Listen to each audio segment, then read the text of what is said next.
ব্যর্থ হতে চলেছে বহুল আলোচিত লন্ডন বৈঠক। হচ্ছে না ফেব্রুয়ারির প্রথম সপ্তাহে জাতীয় সংসদ নির্বাচন। ফেব্রুয়ারির প্রথমার্ধে নির্বাচন ঠেকানোর জন্য মেগা পরিকল্পনাও নিয়ে রেখেছে সরকার সমর্থকেরা। 3 স্তরের পরিকল্পনা নিয়ে মাঠে নেমেছে তারা। আপাতত প্রথম স্তরের লক্ষণ ফুটে উঠেছে। দেশ জুড়ে প্রতিষ্ঠা করা হচ্ছে মব সন্ত্রাসের জয় জয়কার। কয়েকদিন আগেও যে মবকে সহ্য করা হবে না বলে সরকার একের পর এক নোটিশ জারি করত, রাতারাতি সে মব নিয়ে বয়ান বদলে গেছে ডক্টর ইউনূস প্রশাসনের কর্তা ব্যক্তিদের। মবের তাণ্ডবে পরিবেশ পরিস্থিতি ভোটের অনুকূলে নেই, এমন প্রশ্ন ইতিমধ্যেই সরকার সমর্থক দলগুলো তুলছে। দ্বিতীয় স্তরে জুলাই ঘোষণা ও সনদ নিয়ে মাঠে নামবে সরকার সমর্থিত মব বাহিনী। সংবিধান সংশোধন করে জুলাই ঘোষণাকে সংবিধানে অন্তর্ভুক্ত না করলে নির্বাচন হবে না, এমন দাবি তোলা হবে। তখন পুরো দমে মবের হুমকিকে প্রেসার গ্রুপের চাওয়া বলে প্রতিষ্ঠার চেষ্টা করবে সরকার। শেষ স্তরে ভোটার তালিকা আইন সংশোধন এবং 300 আসনের সীমানা নির্ধারণ ইস্যুতে ঝুলিয়ে দেওয়া হবে ত্রয়োদশ জাতীয় সংসদ নির্বাচন। এই দুই ইস্যুতে আদালত পর্যন্ত গড়াতে পারে নির্বাচন ইস্যুটি। এমন পরিস্থিতিতে আপাতত নির্বাচনের কোনো আশা দেখছে না নির্বাচন কমিশন। তারা যে খসড়া রোডম্যাপ করেছিল সেটি আপাতত ড্রয়ারবন্দি করিয়ে রেখে দিয়েছে। বিস্তারিত জানতে চলুন যাওয়া যাক বিশ্লেষণে। ডক্টর ইউনূসের উপদেষ্টা পরিষদ দায়িত্ব নেওয়ার পর থেকে সবচেয়ে অনিশ্চয়তার বিষয় হলো নির্বাচন কবে হবে।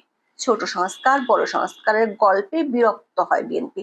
ডিসেম্বরের মধ্যে নির্বাচনের জন্য চাপ দেয় দলটি। ঈদের আগে অধ্যাপক ইউনূস জাতির উদ্দেশ্যে ভাষণে জানান আগামী বছরের এপ্রিলের মধ্যে নির্বাচন হতে পারে। তাতে বিএনপি আশাহত হয়। ঈদের পর অধ্যাপক ইউনূস ছুটে যান লন্ডনে। সেখানে 1-to-1 বৈঠকে যৌথ ঘোষণা আসে, 3টি যদি এবং কিন্তু ঠিক থাকলে ফেব্রুয়ারির প্রথমার্ধে বা রমজানের আগে নির্বাচন অনুষ্ঠিত হতে পারে। শুরু হয় সংস্কার নিয়ে বৈঠক, সেখান থেকে আসার কথা জুলাই সনদ। কিন্তু ভেতরের খবর হলো সে ঐকমত্য প্রতিষ্ঠা যে হবে না সেটি সরকার পক্ষ জানে, কিন্তু তার দোষ যাতে সরকারের উপর না পড়ে তার জন্য নতুন বন্দোবস্তের নতুন পরিকল্পনা নেওয়া হয়েছে। সেটি হলো মব সন্ত্রাসের জয় জয়কার। হঠাৎ করে মব সন্ত্রাস নিয়ে সরকার ও সরকার সমর্থকদের অবস্থান পাল্টে ফেলা হয়েছে।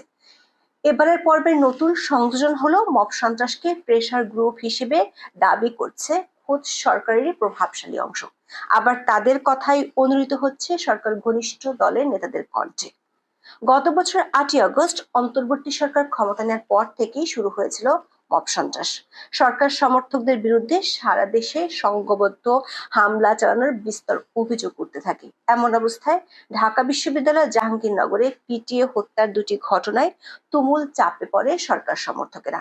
মব জাস্টিস বা উচ্ছৃঙ্খল জনতার হাতে বিচারের বিপক্ষে নিজেদের অবস্থান তুলে ধরে সে সময় কড়া বার্তা দিয়েছিলেন বৈষম্য বিরোধী ছাত্র আন্দোলনের 3 সমন্বয়ক নাহিদ ইসলাম, সার্জিস আলম ও হাসনাত আব্দুল্লাহ।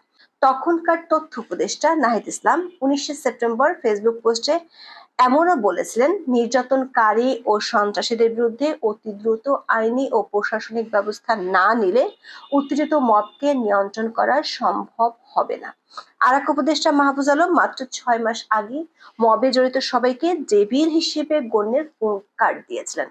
বইমেলা একটি স্টলে হামলার পর 10 ফেব্রুয়ারি ফেসবুকে তিনি লিখেছিলেন, কথিত আন্দোলন আর মবের মহড়া আমরা এখন থেকে শক্ত হাতে মোকাবেলা করব।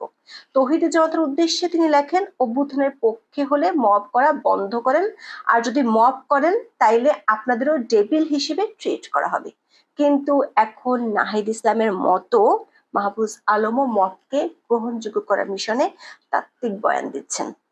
যে মাহফুজ মবে জড়িতদের অভ্যুত্থানের বিরোধী শক্তি বলে দাবি করেছিলেন, তিনি এখন বলছেন জুলাইয়ের পক্ষ শক্তিকে মব বলা যাবে না। যে নাহিদ ইসলাম গত বছরের সেপ্টেম্বরে মবের বিরুদ্ধে কঠোর বার্তা দিয়েছিলেন, তিনি এই জুলাইয়ে সম্পূর্ণ ভিন্ন বক্তব্য দিয়েছেন।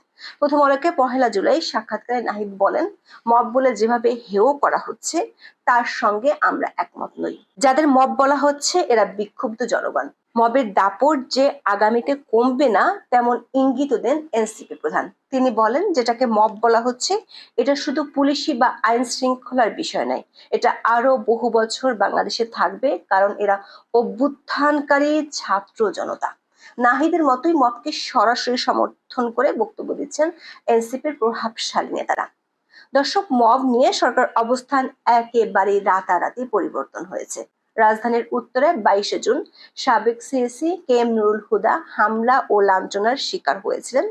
এর পরপরই সরকার প্রেস উইং এর অফিসিয়াল ফেসবুক পেজে প্রকাশিত এক বিবৃতিতে কড়া হুঁশিয়ারি দেওয়া হয়েছিল। মবের বিষয়টি সরকারের নজরে এসেছে উল্লেখ করে বলা হয়, যারা এ ধরনের মব বা উচ্ছৃঙ্খল জনতা তৈরি করে বিচার প্রক্রিয়াকে বাধাগ্রস্ত করে তাদের চিহ্নিত করা হবে এবং আইন অনুযায়ী কঠোর ব্যবস্থা নেওয়া হবে। তবে বিবৃতির 4 দিনের মাথায় চলমান অরাজকতাকে মব বলা ঠিক হবে কিনা সেই প্রশ্ন তোলেন প্রধান উপদেষ্টার প্রেস সচিব শফিকুল আলম। 26 জুন তিনি হাজির করেন মবের নতুন সংজ্ঞা। বলা হচ্ছে মব তৈরি হচ্ছে, আমি এটাকে মব বলছি না, বলছি প্রেসার গ্রুপ। এরপর থেকে মবের পক্ষে প্রকাশ্যে অবস্থান জানাতে দেখা যায় কিংস পার্টির নেতাদের। প্রশ্ন হলো, হঠাৎ করে সরকারের ভেতরে বাইরে মবের পক্ষে একযোগে বক্তব্য শোনা যাচ্ছে কেন? এর আগেও বিভিন্ন বিষয় এমন ঐক্যতানের পরপরই দেখা গেছে সুনির্দিষ্ট কিছু ঘটনা। যেমন আওয়ামী লীগের কার্যক্রম নিষিদ্ধ করার আগে সাবেক রাষ্ট্রপতি আব্দুল হামিদের বিদেশ যাত্রার সামনে এনে এক সুরে কথা বলতে দেখা গেছে সরকার ও সরকার সমর্থকদের। এবার মবকে কেন্দ্র করে একই ধরনের কলতানের উদ্দেশ্য কি? মব নিয়ে সরকার ও সরকার সমর্থকদের অবস্থান কেন পাল্টালো? তার ধারণা আপনি পেতে পারেন জামাত ইসলামের আমিরের কথা থেকে। থানায় হামলা করে আসামি ছিনিয়ে নেওয়ার ঘটনা উল্লেখ করে 4 জুলাই জামাতের আমির শফিকুর রহমান বলেন, এমন অবস্থায় নির্বাচন কি করে হবে? সরকারের ঘনিষ্ঠ মিত্র হিসেবে পরিচিত জামাত প্রধান বলেন, যদি মৌলিক বিষয়গুলোতে কার্যকর সংস্কার হয় তাহলে আলহামদুলিল্লাহ একটা ভালো নির্বাচন হবে। দর্শক, এই যদি এবং কিন্তু শর্তগুলো লন্ডন বৈঠকেও ছিল, যেখানে বলা হয়েছিল সব প্রস্তুতি শেষ হলেই নির্বাচন হবে।